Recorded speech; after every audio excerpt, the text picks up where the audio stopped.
Muy buenos días, mis queridos alumnos. Estamos en la clase de los jueves de esta semana número 13 y como saben, estamos en la unidad 7 que es comercio exterior y hemos empezado con el tema de balanza de pago y tipo de cambio. En realidad, la lógica sería ver primero la teoría y después el instrumento que permite registrar las transacciones de los residentes de un país con los no residentes, pero a efectos prácticos, como esto siempre busca dar primero énfasis en la parte práctica, vamos a empezar, o hemos empezado, mejor dicho, porque ya lo hicimos con la balanza de pagos. Recordando que la balanza de pagos es ese instrumento estadístico, es esa forma de registro sistemático y normalizado de todas las transacciones de los residentes de un país con los residentes de otros países.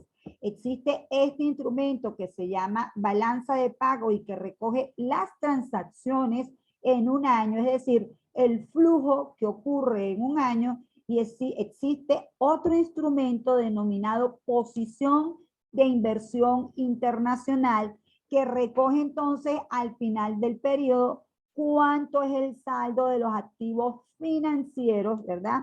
Y de los pasivos de esta economía con el resto del mundo. Ya nosotros habíamos dicho entonces que la estructura de la balanza de pago es que por una parte están el saldo de la cuenta corriente, donde se registran las transacciones de bienes y servicios, renta, las transacciones de renta o el ingreso por renta, mejor dicho, bueno, es una redundancia, la renta por la posesión de activos financieros, mejor dicho, y las transferencias corrientes. Luego tenemos la cuenta capital y financiera, donde se registran toda la adquisición de activos financieros de los residentes por el resto del mundo y toda la obtención, adquisición o emisión de pasivos de esta economía con el resto del mundo. Ya habíamos adelantado que el saldo de la cuenta corriente tiene como contrapartida el saldo de la cuenta capital y financiera.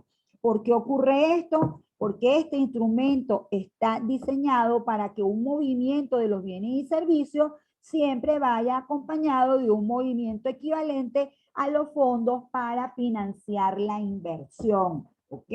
Entonces, esta es la forma como vemos la balanza de pago. Eso lo vamos a ir entendiendo poco a poco, desarrollando el tema. De manera que esta cuenta y esta cuenta, en teoría, si todo estuviera bien y aquí estuviesen incluidos los activos de reservas internacionales, el SAL, si esta es positiva, esta debería ser el monto negativo exactamente igual y viceversa, es decir, la balanza de pago debería estar equilibrada, debería ser cero.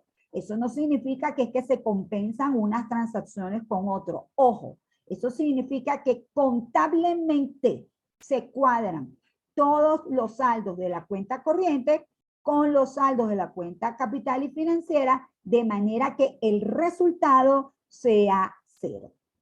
En la práctica, sin embargo, resulta que hay dos cosas importantes que hacer.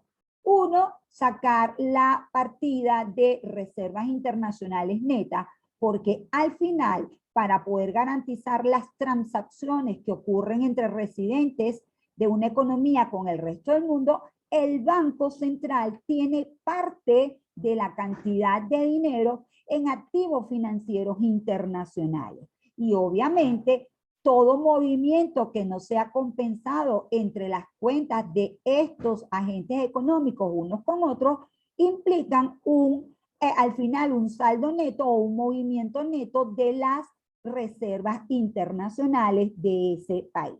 En otras palabras, el Banco Central de Venezuela o cualquier banco central va a tener una partida de ingresos, una partida de egresos y al final va a tener un movimiento cambiario.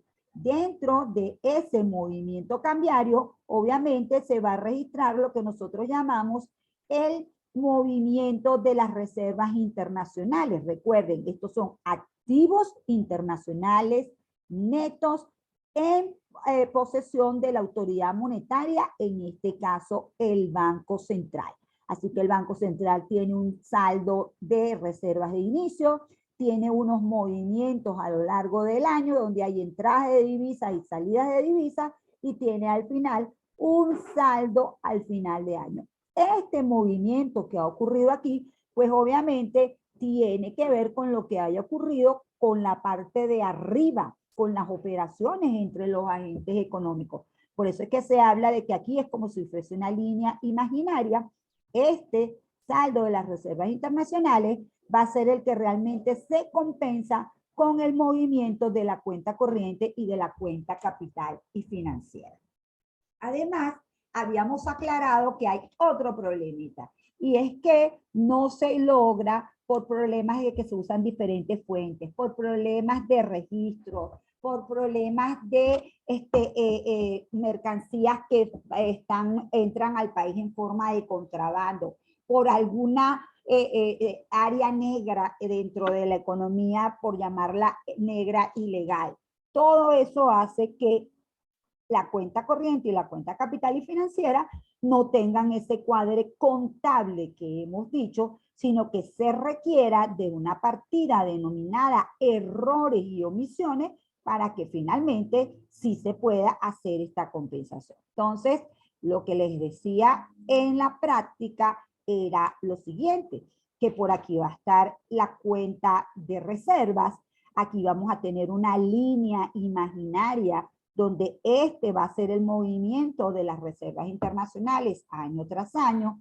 Por encima de la línea vamos a tener los movimientos de la cuenta corriente y de la cuenta capital y financiera, obviamente incluido lo que ocurre con la cuenta de errores y omisiones, y entonces este saldo que de esta cuenta, que es lo que vamos a llamar al final el saldo de la balanza de pagos, va a ser compensado exactamente con el signo contrario con la cuenta de reserva. O sea, como ven, aquí es donde ocurre el ajuste contable del que estoy hablando, dada la realidad, dado lo que ocurre en la realidad. ¿Ok? ¿Estamos claros hasta ahí? ¿O alguien quiere comentar algo? ¿Tiene alguna duda? ¿No? Seguimos entonces como la canción. Salvar aquí. Ya entonces nosotros habíamos hablado de que nos vamos a concentrar en el periodo 2010-2018. Obviamente lo que viene ahorita es hablar más específicamente de las partidas que van en la cuenta corriente, luego más específicamente de las partidas que van en la cuenta capital y financiera, y a nivel estadístico vamos a trabajar con la serie 2010-2018 o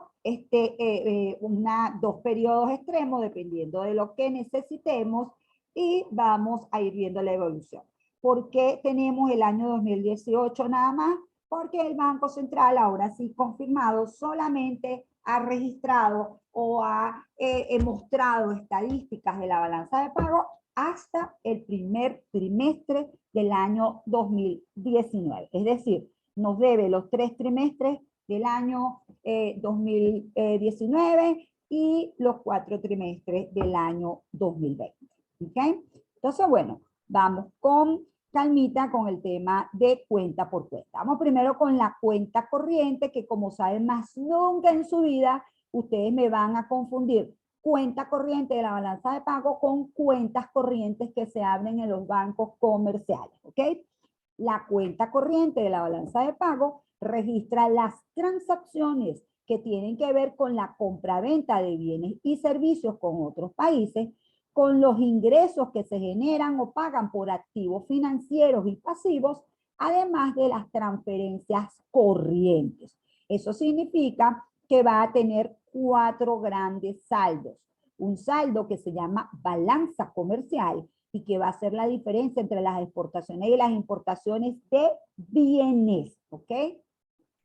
Una balanza de servicios donde van a estar todos los servicios aparte, y luego vamos a tener una balanza en renta donde vamos a ver el ingreso por posesión de capital financiero en el exterior menos el pago de capital financiero por propiedad de no residentes. Y finalmente vamos a tener las transferencias netas, que va a ser el ingreso por transferencias de bienes y servicios recibidos de no residentes menos el pago por transferencias entregadas a no residentes. Recuerden que les había explicado que la balanza de pago todo se registra en una sola columna, ¿ok? De manera que hay que estar muy pendiente de los movimientos, de los activos, de los pasivos, de los ingresos y de los gastos, ¿ok? Y además, los saldos siempre van a ser el neteo entre entradas y salidas del grupo que corresponda. Si esos saldos dan positivo, es porque fue más los conceptos que registraron ingresos, fue mayor el monto de los conceptos que registraban un ingreso que el monto de los conceptos que registraban un egreso o salida de dinero. Siempre pensando que el tema central aquí es la entrada o salida de dinero, ¿ok? Entonces, vamos con la balanza comercial, corresponde a las transacciones de los bienes vendidos a los residentes de otros países, obviamente las exportaciones de bienes, menos los bienes comprados por nuestros residentes a otros países, obviamente las importaciones de bienes. Esta la conocemos súper bien. Veamos un poquito más de detalle de la balanza de servicios. Los principales renglones son servicio de transporte de carga, porque recuerden que estos bienes hay que transportarlos, ¿ok? ¿Cómo se transportan estos bienes? Bueno, el exportador coloca la mercancía en el puerto y el importador tiene que pagar la compra de la mercancía más el flete y seguro de recibir esa mercancía en su país de origen. Es decir, el flete es el pago por el transporte, bien sea en barco, en avión, ¿ok? Por carretera, el que sea, y el otro país, y también esa mercancía se asegura de manera que no le pase nada en el recorrido hasta llegar a la parte de origen, ¿ok? Luego también hay movimiento de pasajeros.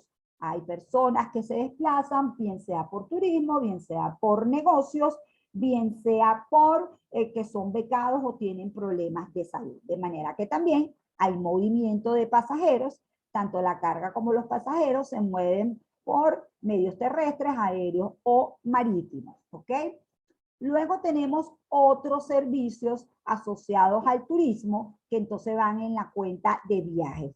Siempre no solamente se registra en la parte del transporte, sino como saben las personas, en su lugar donde estén haciendo el turismo, pues entonces van a gastar en hoteles, van a gastar en comida, van a gastar en distracción, en conocer lugares, y todo eso trata de recogerse a través de encuestas que se le hace a los viajeros, ¿ok? Finalmente, otro tipo de servicios son los servicios de construcción, los servicios financieros, de informática, empresariales, ¿sí? También incluye los ingresos y gastos relacionados con las embajadas. Todo el tema del movimiento de las embajadas se registra en la cuenta de servicios. Todas las asesorías, ¿cómo se llama? Que pueden ocurrir, el instrumento como tal de contratar un servicio informático, de contratar una empresa, ¿ok? De contratar un agente financiero, de contratar una constructora, o sea, todas esas operaciones entre residente y no residente generan el pago de un servicio, ¿ok? Luego tenemos la balanza en renta. Ojo con esta balanza en renta.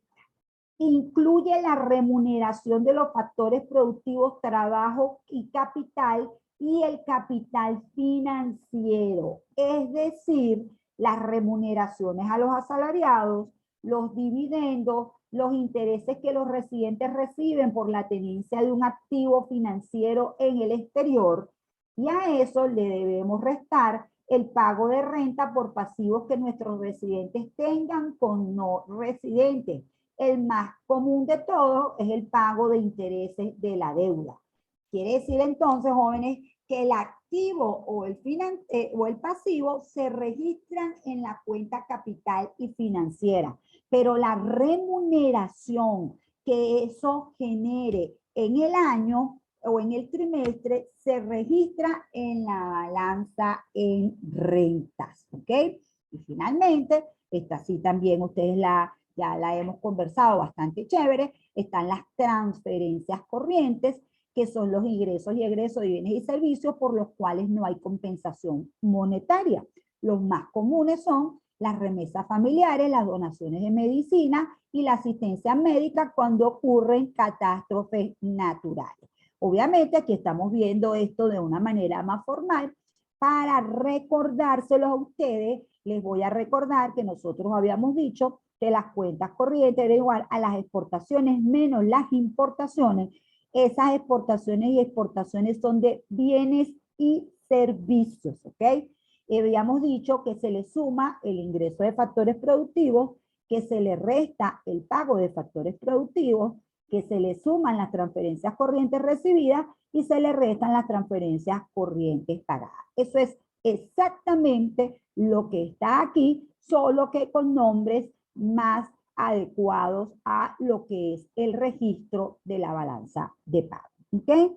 Entonces, fíjense, veamos cómo finalmente es la estructura para Venezuela. Tenemos la cuenta corriente de la balanza de pago. Esta es la que llamamos resumen. Hay cuentas, hay desagregaciones de la balanza de pago súper extensas. Obviamente nosotros vamos a presentar la forma resumida. Y entonces vamos a tener la cuenta corriente, repito, como la suma del saldo en bienes, el saldo en servicios, el saldo en renta y el saldo en transferencias corrientes. ¿Ok? El saldo en bienes, vamos a tener por un lado las exportaciones de bienes, por otro lado las importaciones. Por las características de nuestro país, siempre se ha desagregado las exportaciones en petroleras y no petroleras, dado que las petroleras siempre son más del 90% del total de las exportaciones. ¿Ok? En la cuenta de servicios vamos a tener los conceptos transportes, ¿ok? Ya les expliqué lo que eran los transportes, viajes, que tiene que ver con el turismo, comunicaciones, seguro, gobierno no incluido en otras partidas, esto es lo que le decía de las embajadas, y luego otro tipo de servicios que obviamente no estén registrados aquí. En el caso del saldo en renta, perdón, vamos a poner esto más grandecito para que no se me vaya para abajo. En el caso del saldo en renta, estamos hablando a las remuneraciones a los empleados, esto es lo que hemos llamado remuneraciones de los asalariados con el resto del mundo, ¿ok? Es decir, esto es el neto entre las remuneraciones de los asalariados que recibieron nuestros trabajadores del resto del mundo y se trajeron a esta economía, menos las que los asalariados de no residentes, obviamente, se ganaron esta economía y se llevaron a su economía de origen. Luego viene la renta en inversión, que es lo que habíamos llamado el factor productivo que tiene que ver con el capital. Aquí habíamos dicho que esto se desagregaba en utilidades o dividendos, mejor dicho, el nombre correcto es dividendo, en intereses, en pago de regalías, ¿sí? Y aquí realmente no iría el pago de alquileres de bienes inmuebles, ¿ok? Porque los bienes inmuebles se consideran siempre de la economía local. Pero bueno, no nos vamos a complicar con eso. Entonces, como es muy importante para nosotros saber el tipo de ingresos y de egresos, qué impacto pueden tener en nuestra economía, pues entonces la desagregación es de inversión directa, inversión de cartera y otra inversión. Por favor, permítanme que esto lo explique cuando explique la cuenta capital y financiera, porque ahí es donde se generan los activos financieros y los pasivos que generan estos ingresos por renta, ¿sí? Aquí está el saldo de las transferencias corrientes y entonces aquí lo que les he colocado, obviamente con fines analíticos, es lo que ocurrió en el año 2012 y en el año 2018 para poderlos comparar. Entonces, fíjense que el saldo de la cuenta corriente es 2.586 y el saldo de la cuenta corriente en el año 2018 es mucho más alto, 8.613. Esto solamente alcanza a decirnos que en el 2018 la posición acreedora con el resto del mundo se acentuó. Es decir, aquí siempre el ahorro fue mayor que la inversión porque ambos saldos son positivos y lo que ha ocurrido entonces aquí es que estos saldos de bienes y servicios generan una entrada de dinero. Y recuerden que esa entrada de dinero en este saldo de bienes y servicios viene acompañada de una salida de activos financieros netos para financiar la inversión de otros países. ¿Ok? Eso todo lo vamos a ver con un poco más de calma, pero me interesa mucho que siempre recuerden esa connotación que tiene la cuenta corriente. ¿Ok? Aparte de esa connotación, saben que tiene la suma de estos cuatro saldos y entonces obviamente va a ser la suma del saldo en cuenta corriente, que es una entrada de 31.926, el saldo en cuenta de servicios, que es una salida de 17.238, el de renta, que es una salida de 11.099 y el de las transferencias, que también era una salida de 1.003. Obviamente, entonces, ¿qué es lo que termina permitiendo que esto sea positivo? Bueno, que este país hasta el año 2012, y todavía, no, ya del 2013 ya no era tanto, registra un ingreso por exportaciones de 93.569 millones de dólares. Obviamente, eso le permite importar 65.951 millones de dólares. Y por supuesto también permite que se pueda financiar la salida de la cuenta de servicios y la salida de la cuenta de transferencias corrientes. Recuerdo, como todo va en una sola columna, los ingresos van a salir sin signo en señal que son positivos, las salidas de dinero van a salir con signo negativo. Esto no significa en ningún momento que hubo una caída de 65.951. Esto lo que significa es que las importaciones son una salida de dinero. Obviamente son una salida de dinero, pero son una entrada de mercancías. ¿Qué tipo de mercancía? Bienes finales, bienes intermedios y bienes de capital.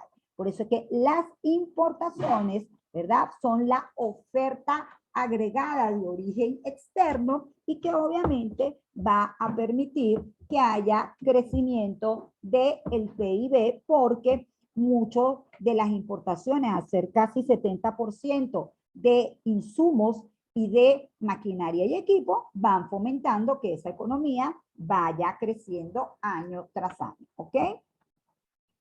¿Qué otra cosa ocurría aquí? Bueno, si fíjense, se dan cuenta aquí, transportes da negativo, por supuesto da negativo porque yo les explicaba que el flete y el seguro lo paga el importador, de manera que el flete y el seguro lo tienen que pagar los venezolanos o los residentes de esta economía. En el caso de los viajes también da negativo porque son mucho más los residentes que van a hacer operaciones o viajes, turismo en el resto del mundo, que los no residentes que vienen a Venezuela en este periodo 2012. ¿Ok? En el caso del saldo en renta, fíjense que la inversión de cartera tiene un monto importante de salida. Esto ocurre porque hay pago de servicio de deuda externa. ¿Ok? La inversión directa también tiene una salida importante. Esto nosotros lo debemos entender como que hubo una reinversión de, o sea, que las personas, no los no residentes, se llevaron parte de sus ingresos por inversión extranjera directa al resto del mundo. Pudiera ser, esto aquí no nos da tanto detalle, tenemos que ir, obviamente el organismo que recopila la información es el que más sabe los detalles. Finalmente, en el caso de las transferencias corrientes, pues, ¿qué ocurrió? que fueron más las transferencias corrientes pagadas que las recibidas. ¿Qué significa esto? Que hasta aquí teníamos unos residentes venezolanos mandando más fondos al exterior que los no residentes, que lo que residentes de nuestras economías que fueron a emigrar traían a esta economía. Repito, eso era en el año 2002. En el año 2018 la cosa cambia considerablemente y las exportaciones, después de haber registrado niveles de 97.000, registra un nivel de 29.810, es decir, una caída del 68,1%, y eso implica la mega ajustada de cinturón, como dicen.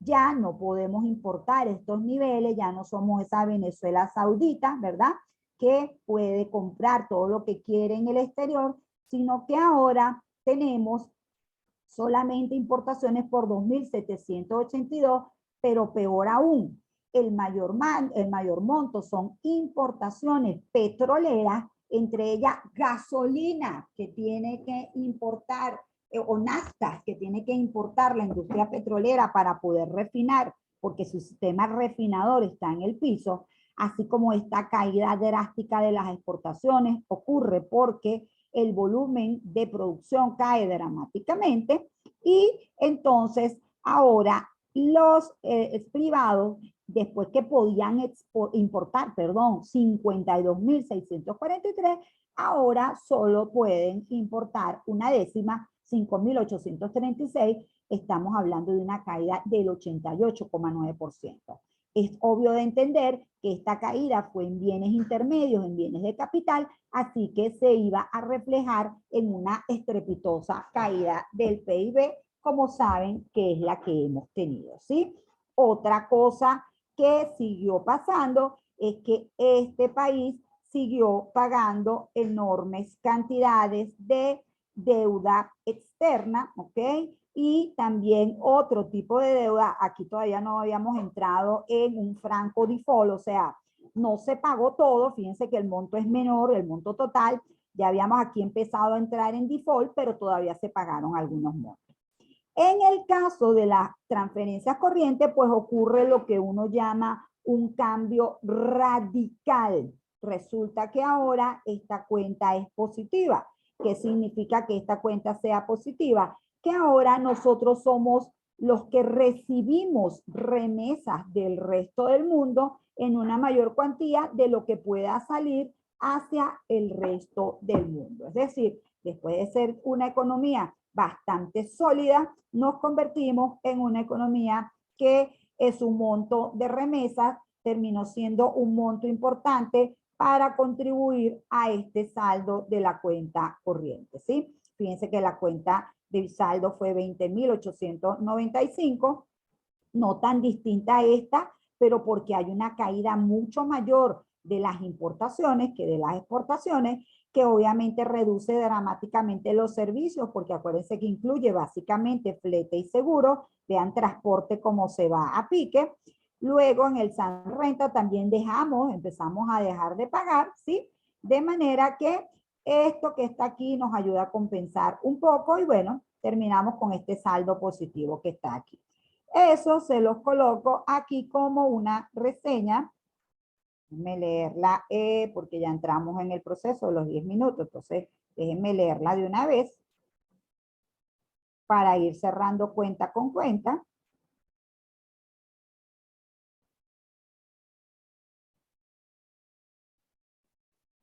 Entonces, fíjense, si nosotros hacemos un análisis del 2012 y el 2018, los movimientos a lo interior de estos saldos dan cuenta de realidades muy distintas en los saldos de la cuenta corriente. En 2012 las exportaciones fueron 97.000, que permitió importar 59.000 billones de dólares, pagar servicio de deuda. Piense que el servicio de deuda, esto incluye capital e intereses, ¿sí? Fue de 15.959. Los activos en el exterior generaron una renta de 10.848 en contrapartida a tan espectacular salida, no, aquí está todo. Perdonen que lo que quería chequear era hasta aquí. Porque aquí quería colocarles, ¿ves? En el 2018 las exportaciones se habían desplomado a 37.637 millones, obligando a reducir las importaciones a 12.000, ¿verdad? Hubo que seguir pagando altos intereses de deuda externa y el cambio más emblemático y que marcaría una nueva realidad es el saldo positivo de las transferencias corrientes. Repito, esto fue lo que pasó en la cuenta de bienes y servicios. Esto fue lo que pasó en la cuenta de capital, ¿ok? Lo que pasa aquí está reseñado también con lo que ocurrió en la cuenta capital y financiera. ¿Alguna duda, algún comentario? Todo bien, profe, todo bien hasta ahora. ¿Sí? ¿Todo bien? ¿Todo entendiendo esta cruda realidad? Lamentablemente. Ok, bueno, entonces vamos a seguir con la cuenta capital y financiera. En la cuenta capital y financiera se registran las transacciones de capital y las transacciones de activos financieros. Recuérdense que los activos financieros, ¿cuáles son? Divisas, acciones, bonos, cuentas por cobrar, préstamos otorgados, activos de reserva, y las cuentas de pasivos son esos mismos instrumentos, pero que en este caso son una obligación, ¿sí? Siempre visto desde el punto del residente con el no residente. El residente o aumenta un activo con un no residente o adquiere una obligación con el no residente. O le vende un activo al no residente o le va pagando parte de la deuda al no residente, ¿ok? Siempre es desde ese punto de vista. Ahora, ¿por qué se llama cuenta capital y cuenta financiera? Porque hay una sección donde van a estar las transferencias de capital. Recuérdense que cuando les enseñé las 4 cuentas consolidadas de la nación, les dije, oye, puede ser que la transferencia que se reciba sea una maquinaria, sea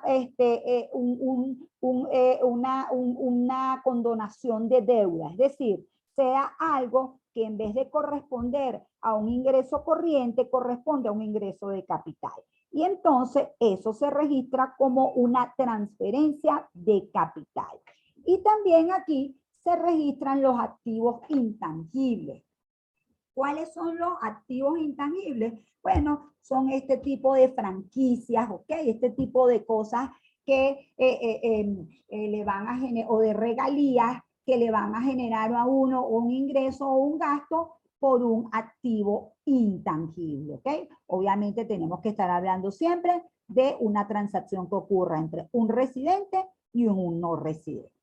Esta cuenta generalmente tiene montos bastante pequeños, ¿sí? Y donde está todo el grueso del movimiento es en la cuenta financiera, ¿ok? Es la cuenta financiera entonces la que sí registra no transferencias ni transacciones de activos intangibles, sino movimientos de activos financieros y de pasivos, ¿ok? Por eso es que al final la cuenta capital y financiera lo que registra es el aumento neto de activos financieros y la emisión neta de pasivos financieros. ¿Por qué se les dice neto? Bueno, porque puede ser que usted adquiera un activo o liquide un activo. Puede ser que usted obtenga una deuda o liquide una deuda. Aquí siempre va a haber que estar muy pendiente en el término neto exactamente a qué se refiere, ¿ok? Porque también podemos estar hablando de un saldo neto porque al activo usted le está restando el pasivo. Ojo siempre con de lo que se trata, ¿sí? En el país, como les decía, perdón, a las economías o a los economistas nos interesa saber qué tipo de activos financieros se están moviendo, cuáles son los que tienen más posibilidad de permanecer en el país y de incorporarse al proceso productivo, cuáles son más inversiones especulativas y obviamente cuáles son el resto de las operaciones. Eso significa que entonces la división que tiene el manual es que existe la inversión directa, la inversión de cartera y la otra inversión. ¿Qué va a ser la inversión directa? La compra o venta de acciones con la idea de influir en las decisiones de la empresa. Aquí estamos hablando es de, por ejemplo, no residentes que crean sucursales en este país o de residentes que crean sucursales en otra economía. Aquí estamos hablando de que puede que ya exista la empresa y entonces el inversionista adquiera más del 10%. ¿Por qué eso es importante? Porque eso significa que ese inversionista realmente tiene intención de formar parte del proceso productivo de ese país y eso es muy importante. No pocos países, todo el dinamismo que vemos en Asia, incluido China, ha sido porque tuvieron durante unos 20 y pico de años un flujo de inversión extranjera elevadísimo. Empresas norteamericanas, empresas europeas que colocaron, que crearon empresas en China, crearon empresas en Singapur, en Taiwán, ¿sí? Obviamente no lo hicieron porque son unas buenas personas, lo hicieron porque allá conseguían la posibilidad de obtener la mayor rentabilidad. Entre una de las razones era porque el pago de la mano de obra era mucho menor, o sea, es decir, era mano de obra mucho más barata, las leyes no le exigían pagos de impuestos tan elevados y les daban una serie de facilidades, ¿ok? Entonces, bueno, como nos queda un minuto, no nos queda más remedio que hacer el primer break de la mañana de hoy y nos vemos en una segunda y en una tercera oportunidad, ¿ok? Entonces, bueno, a esperar que se convierta la grabación.